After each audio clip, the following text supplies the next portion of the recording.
Between classes during the week of Valentine's Day, I set off for the hospital by my lonesome, cutting across campus to walk through a network of side roads populated with specialty doctors' offices that kept odd hours.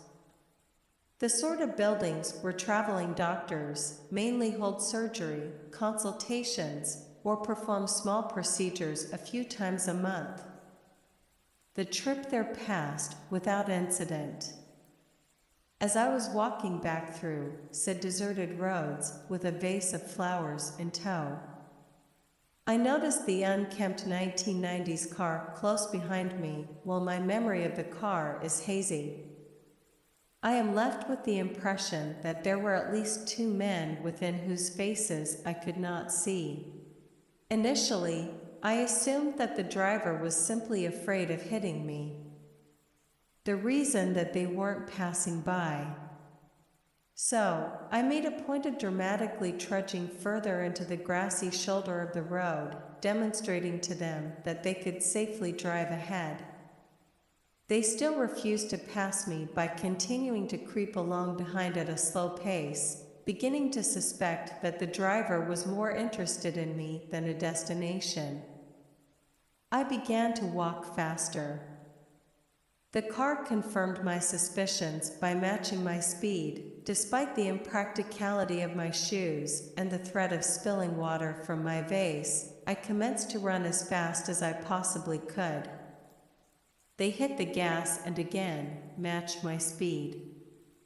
I realized at this point that the car was following me, that there was no one in sight to notice, and I needed to get away. I bolted into the first parking lot that I saw the car turned in after me, despite there being only 2 or 3 cars in the spacious front parking lot. And there being no other sign of activity at the office, this car did not stop to park in the numerous spaces available there. The driver instead opted to pursue me into the partially under construction back portion of the slot behind the office. It passed every available parking space to corner me against a pile of debris and rubble from the construction, coming to a diagonal stop, less than 3 feet away, before anyone could emerge from the vehicle. I somehow managed to scale the small prominence of rubble against my back face in hand and jumped from its peak to land painfully onto the other side, which fortunately was a plot of undeveloped land within sight of my high school campus. I took a quick peek back over my shoulders to see if they were still in pursuit, but the car had sped off after I reached the top of the rubble pile and was now nowhere in sight. They had not parked in the lot at all. They had no business there. The driver was following me. I sprinted at top speed, and didn't stop until I was soaking with sweat in the dead of winter and panting in the student lounge among my classmates, who didn't seem to give a damn when I told them possibly, because our hometown is supposedly a human trafficking capital and the crime rate is outrageous. Although I'm convinced that this was something more informal than human trafficking, as the dilapidated car suggested poverty. And I have read that human trafficking usually arises through grooming and not being snatched off the streets.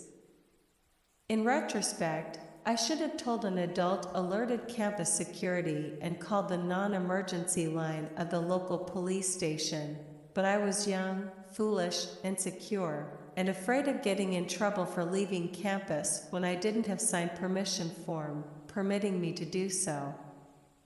I kept trying to convince myself that I had misread the situation or was overreacting. I don't know what I would have even told the police had I called them, as I was entirely ignorant on the subject of cars and couldn't have identified the make of it had I been asked, and I couldn't see the faces of the occupants. I was also worried that my parents would restrict my already extremely limited freedoms if they knew I had been in any danger. I feel horrible for having never told anyone. And I earnestly hope that my secrecy hasn't led to someone else being hurt or killed. I believe that only missing people aside from runaway children were elderly adults with dementia in High City right now, though, are men. Aside from one woman a few decades ago, whoever followed and tried to trap a 16-year-old girl with flowers at a doctor's office just before Valentine's Day. Let's not meet. This was 15 years ago now. So my memory of this encounter is pretty foggy, but I'll try to remember as best I can. Back when I was in kindergarten, my class went on a field trip to the apple orchard. I was having a good time climbing hay bales and doing the usual shit a 5-year-old does when somehow I got separated from my group. I wound up frantically looking for my mom when I was approached by a nice enough looking old lady, probably around 70 to 80 years old. She said hello and asked me if I was lost with a weird looking smile on her face. I told her I couldn't find my mom.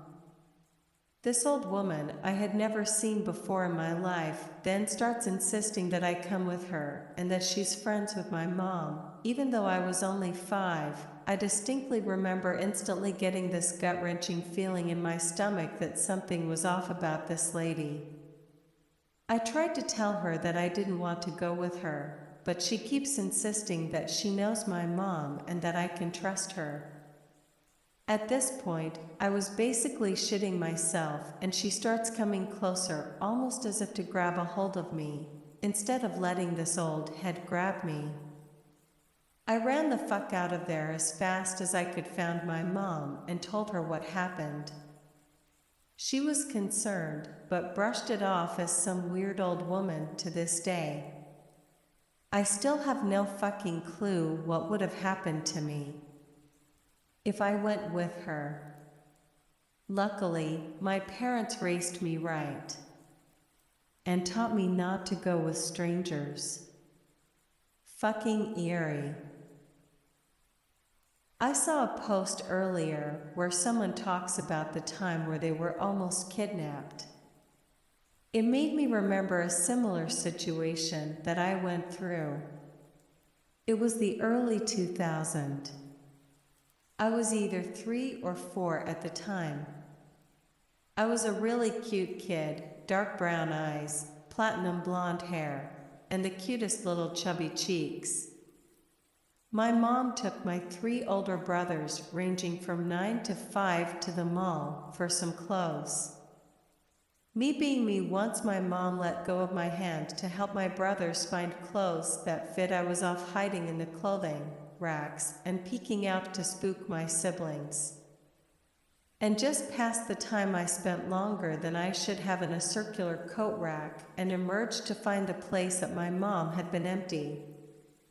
I start to look around and a retail lady, probably late 30s, spot me. She comes up to me and asks if I'm lost. I say that I can't find my mom, and she takes me to her cashier counter up front.